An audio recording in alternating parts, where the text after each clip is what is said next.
Summer na naman at dahil mainit ang panahon, usong-uso ang pagpunta sa mga beach o di kaya naman ay sa malalamig na lugar.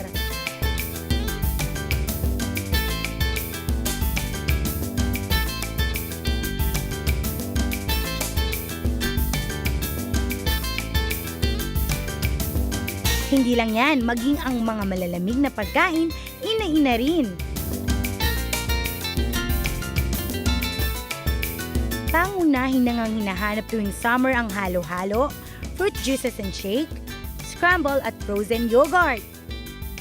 At sa dinaluhan naming food and drinks exhibit na isinagawa sa The Fort, mga inumin at pagkaing bagay na bagay sa panahon ng tag-init ang aming nakita. Nandiyan ang classic sorbetes na pasok kapag ganitong mainit ang panahon. It's the old-fashioned ice cream with the real bits inside, chocolate. If you want chocolate, cheese, strawberry, ube, the old-fashioned ube, it's there. Kung gusto niyo naman ng kakaibang inumin, tikman ng cold tea with a twist na talaga namang bukod sa refreshing, healthy pa. That's tea lusciousness in a cup. So basically our product is about tea-based drinks. As you can see, we have different flavors. And aside from milk tea and other refreshing tea beverages, we also have dessert beverages.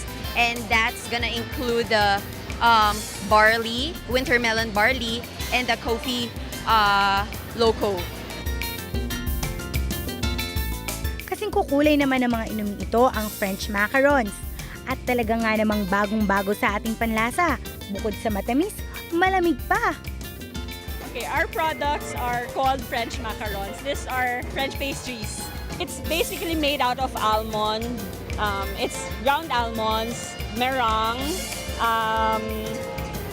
sugar. Kaya naman kung gusto nyo ng kakaibang pagkain at inuming hit na hit tuwing tag-init, subukan nyo na at tikman ang mga ito.